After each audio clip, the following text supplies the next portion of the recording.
Welcome to my YouTube channel. माझ्या YouTube चॅनलमध्ये तुम्हा सर्वांचं स्वागत आहे। विद्यार्थी मित्रांनो, IREL इंडिया लिमिटेड अंतर्गत 67 विविध पदांसाठी भरती जाहीर झालेली आहे। रिक्त पदाचे नाव ट्रेड्समन असे आहे। वेतन 22,000 ते 88,000 रुपये या रेंजमध्ये मिळणार आहे, प्लस इतर भत्ते देखील मिळणार आहेत। अर्ज करण्याची पद्धत ऑनलाईन आहे। नोकरीचे ठिकाण मुंबई आणि संपूर्ण Bharat. IREL India limited a government of India undertaking and a mini ratna company. ही कंपनी गव्हर्नमेंट ऑफ इंडियाचं एक युनिट आहे आणि मिनी रत्न कंपनी आहे। सरकारी नोकरी आहे। तर ह्या पदांविषयीचे डिटेल्स आपण या व्हिडिओमध्ये कव्हर करणार आहोत। त्या अगोदर तुम्ही जर या चॅनलवर नवीन असाल तर चॅनलला सबस्क्राईब करा, लाईक आणि शेअर देखील करा। तुमचे जे मित्र नोकरीच्या शोधात असतील त्यांच्यासोबत हा व्हिडिओ जरूर शेअर करा। महत्त्वाची नोट, माझ्या सगळ्या व्ह्यूअर्सना आणि सबस्क्रायबर्सना मनापासून खूप खूप धन्यवाद। चला तर आजचे नोटिफिकेशन कव्हर करू। IREL इंडिया लिमिटेड भारत सरकार का उपक्रम परमाणु ऊर्जा विभाग, डिपार्टमेंट ऑफ एटॉमिक एनर्जी यांच्याकडून हे नोटिफिकेशन आलेलं आहे। IREL इंडिया लिमिटेड ही मिनीरत्न कॅटेगरीची कंपनी आहे। सेंट्रल पब्लिक सेक्टर अंडरटेकिंग आहे। डिपार्टमेंट ऑफ एटॉमिक एनर्जी यांच्याकडून या कंपनीचं व्यवस्थापन केलं जातं। IREL या कंपनीचं कॉर्पोरेट ऑफिस मुंबई येथे आहे आणि भारतामध्ये इतर राज्यांमध्ये देखील या कंपनीचे युनिट्स आहेत। In order to support future growth and manage transformation challenges, IREL invites applications from eligible, qualified, talented, energetic and dynamic Indian nationals for the following post on regular basis for its various projects, units and offices. कंपनीचा विकास व्हावा, कंपनीची growth व्हावी यासाठी नवीन जागा भरल्या जाणार आहेत आणि ह्या जागा रेग्युलर बेसिसवरती भरल्या जातील। 23/2/2024 ला ऑनलाईन फॉर्म सुरू झालेले आहेत। 15/3/2024 ही शेवटची तारीख आहे। Details of post, name of the post इथे दिलेले आहेत। ट्रेड्समन ट्रेनिंगच्या जागा भरल्या जाणार आहेत। 10वी नंतर ITI झालेले उमेदवार या पदासाठी अर्ज करू शकतात। ट्रेड्सची नावे इथे दिलेली आहेत। Fitter, electrician, attendant operator, chemical plant म्हणजे AOCP। एज लिमिट दिलेली आहे 35 इयर्स। उमेदवाराचं वय हे 35 वर्षापेक्षा जास्त नसावं। स्टायपेंड ड्युरिंग ट्रेनिंग मध्ये तुम्हाला 20,000 रुपये पर मंथ स्टायपेंड दिलं जाईल।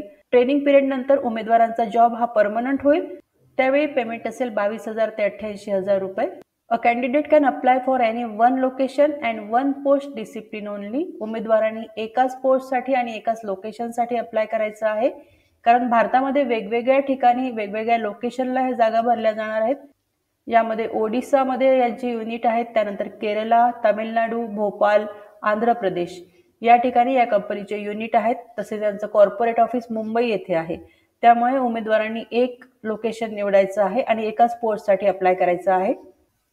Terms and conditions of training and employment या ठिकाणी परत एकदा सूचना दिलेली आहे की ट्रेनिंग पिरियडमध्ये उमेदवारांना 20,000 रुपये स्टायपेंड दिलं जाईल। The selected candidate shall be on training for a period of 1 year on successful completion of which they will be absorbed in W3 grade as tradesmen in respective trade in the pay scale of 22,000 to 88,000। तर 1 वर्षाचा training period असणार आहे। या training पिरियडमध्ये 20,000 रुपये per month stipend दिलं जाईल आणि हा ट्रेनिंग पिरियड कंप्लीट झाल्यानंतर उमेदवारांना W3 ग्रेडचं पे स्केल दिलं जाईल। हे पेमेंट असेल 22,000 ते 88,000 रुपये या रेंजमध्ये।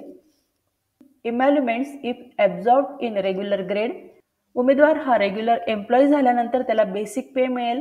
त्याचबरोबर industrial dearness allowance, HRA and other allowances and benefits as per company rules. Training period complete झाल्यानंतर उमेदवारांना बेसिक पे मिळणार आहे, त्यासोबतच कंपनीच्या नियमाप्रमाणे इतर अलाउन्सेस देखील मिळतील। रिक्वायर्ड क्वालिफिकेशन अँड एक्सपिरियन्स, ट्रेड्समन या पदासाठी 10वी नंतर ITI केलेल्या उमेदवारांनी अर्ज करायचा आहे। यामध्ये फिटर आणि इलेक्ट्रिशियन ट्रेड दिलेला आहे। फिटर आणि इलेक्ट्रिशियन या पदासाठी फिटर आणि इलेक्ट्रिशियनच्या ट्रेडमध्ये ITI झालेले उमेदवार अप्लाय करू शकतात। त्याचबरोबर 2 years experience in relevant trade, 2 वर्षाचा अनुभव मागितलेला आहे। For electrician trade valid statutory licence is essential. Electrician ट्रेडसाठी तुमच्याकडे स्टॅट्युटरी लायसन्स असणे आवश्यक आहे। दुसरं पद आहे tradesman attendant operator chemical plant, या पदासाठी 10वी नंतर ITI झालेल्या उमेदवारांनी अर्ज करायचा आहे। ट्रेडचं नाव इथे दिलेलं आहे अटेंडंट ऑपरेटर। अटेंडंट ऑपरेटर या ट्रेडमध्ये तुमचं ITI झालेलं असेल तर तुम्ही अप्लाय करायचं आहे। तसेच 12वी सायन्स झालेले उमेदवार देखील या पदासाठी अर्ज करू शकतात. 12वीला केमिस्ट्री हा विषय असणे आवश्यक आहे. तसेच 12वीला 50% मार्क्स उमेदवारांनी मिळवलेले असावे. 2 years experience in operation of chemical and allied process industry including apprenticeship training. Operation of chemical and allied process industry या ठिकाणी 2 वर्षे काम केल्याचा अनुभव मागितलेला आहे. एज रिलॅक्सेशन दिलं जाणार आहे. SC ST उमेदवारांसाठी 5 वर्षे, OBC साठी 3 वर्षे. उमेदवार जर state, central government, semi government किंवा ऑटोनॉमस बॉडीज किंवा स्टेट अँड सेंट्रल PSU सेक्टरमध्ये काम करत असेल तर उमेदवारांनी आपल्या ऑफिसकडून नो ऑब्जेक्शन सर्टिफिकेट घेऊन यायचं आहे आणि ते देखील सबमिट करायचं आहे. Mode of selection. The mode of selection for all the post would be consist of written test, first level test, after that skill test, trade test and psychometric test, second level test as applicable, or any combination thereof as may be prescribed or decided by the competent authority. The written test will be computer based test. The candidate fulfilling the eligibility requirement, criteria, age, qualification, experience will be called for written test.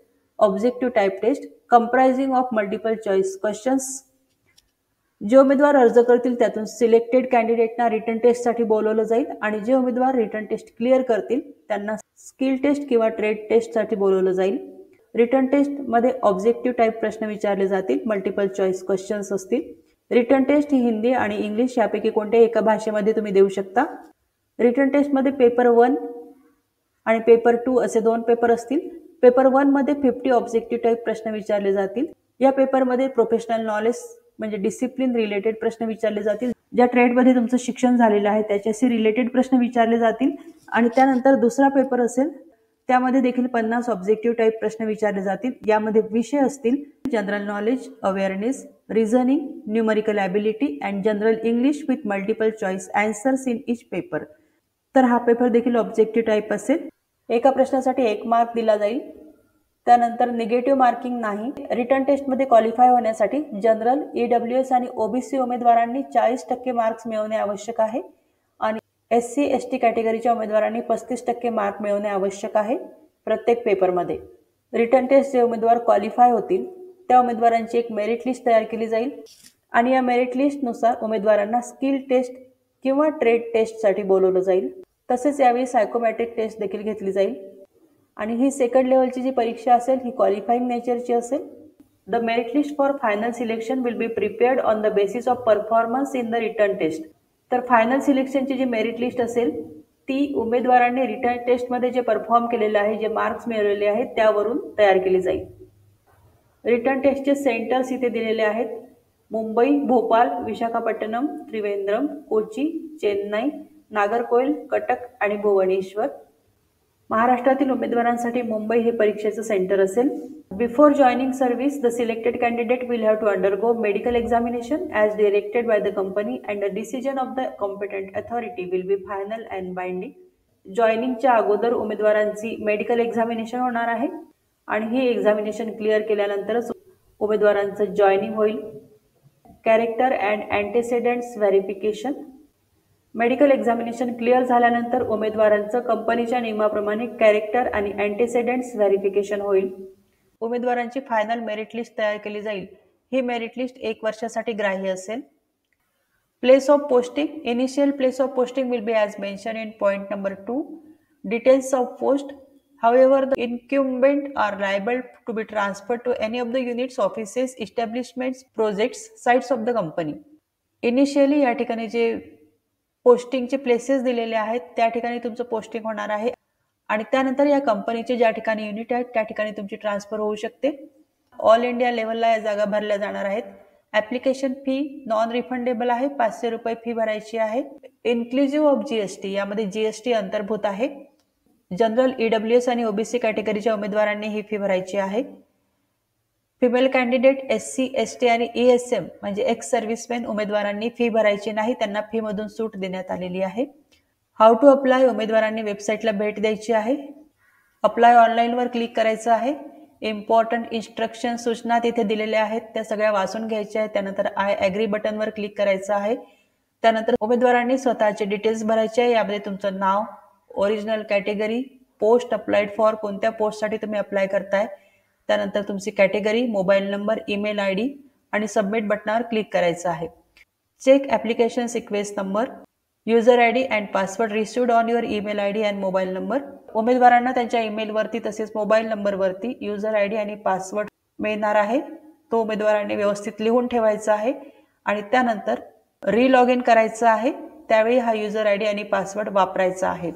Fill up application form and upload photo. पुढची step आहे application form भरायचा आहे, photo upload करायचा, signature upload करायची आणि इतर जे documents आहेत ते अपलोड करायचे आहेत. त्यानंतर चेक प्रिव्ह्यू बटनावर क्लिक करायचं आहे आणि ॲप्लिकेशन फॉर्मचा पूर्ण प्रिव्ह्यू बघून घ्यायचा आहे. त्यामध्ये काही चेंजेस करायचे असतील तर ते करून घ्यायचे आहेत. आणि त्यानंतर ऑनलाईन पेमेंट करायचं आहे, debit card, credit card, net banking किंवा UPIचा वापर करून. त्यानंतर परत सबमिट बटनावर क्लिक करायचं आहे. सबमिट बटनावर क्लिक केल्यानंतर उमेदवारांनी आपल्या ॲप्लिकेशन फॉर्मची प्रिंटआउट काढून ठेवायची आहे. तसेच फी भरल्याची पावती जर त्यामध्ये येत असेल तर त्याची देखील प्रिंटआउट काढून ठेवायची आहे. आणि ही प्रिंटआउट पोस्टाने पाठवायची नाही, व्यवस्थित फाईलला लावून ठेवायची आहे. General instructions for filling up of application form.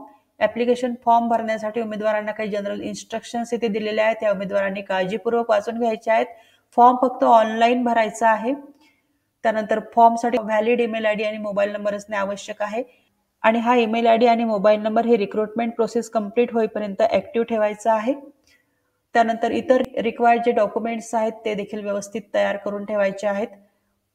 यामध्ये personal data, educational qualification, experience आणि इतर सर्टिफिकेट जे असतील त्याच्या कॉपीज स्कॅन करून ठेवायच्या आहेत. त्यानंतर details of debit card, credit card, net banking, UPI याचे डिटेल्स तयार ठेवायचे आहेत. स्कॅन कॉपीज या JPG किंवा JPEG फॉर्मॅटमध्ये असाव्या.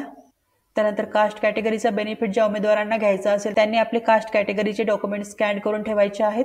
डिक्लेरेशन ऑफ नॉन क्रिमिलियर हे सर्टिफिकेट जर उमेदवारांकडे असेल तर त्याची कॉपी देखील स्कॅन करून ठेवायची आहे. परत एकदा सेम सूचना दिलेली आहे. उमेदवाराने एका लोकेशनसाठी आणि एकाच पोस्टसाठी अप्लाय करायचं आहे. भारताचं नागरिक तुम्ही असलं पाहिजे. 15/3/2024 ही शेवटची तारीख आहे. संपूर्ण ॲप्लिकेशन भरायचं आहे. ॲप्लिकेशन इनकम्प्लीट ठेवायचं नाही. IREL India limited, government of India undertaking या पेजवरती येऊन उमेदवारांनी न्यू रजिस्ट्रेशन करायचं आहे. त्यानंतर लॉग इन करून ऑनलाईन फॉर्म भरायचा आहे. महत्त्वाच्या डेट्स इथे दिलेल्या आहेत. 15/3/2024 ही शेवटची तारीख आहे. तर खूप चांगली संधी चालून आलेली आहे. जे उमेदवार परफेक्टली इलिजिबल आहेत, ज्यांच्याकडे दिलेलं क्वालिफिकेशन आहे, दिलेल्या ट्रेडमध्ये तुमचं ITI झालेलं असेल आणि तुम्हाला अनुभव असेल तर तुम्ही या पदासाठी जरूर अर्ज करा. कारण खूप चांगली नोकरी आहे आणि गव्हर्नमेंट जॉब आहे, परमनंट नोकरी आहे. जे उमेदवार इंटरेस्टेड आहेत त्यांनी या पदासाठी जरूर अर्ज करा. हा व्हिडिओ तुम्हाला कसा वाटला त्याविषयी जरूर कमेंट करा. तसेच या पदांविषयी तुम्हाला काही प्रश्न असतील तर ते तुम्ही कमेंट बॉक्समध्ये विचारा.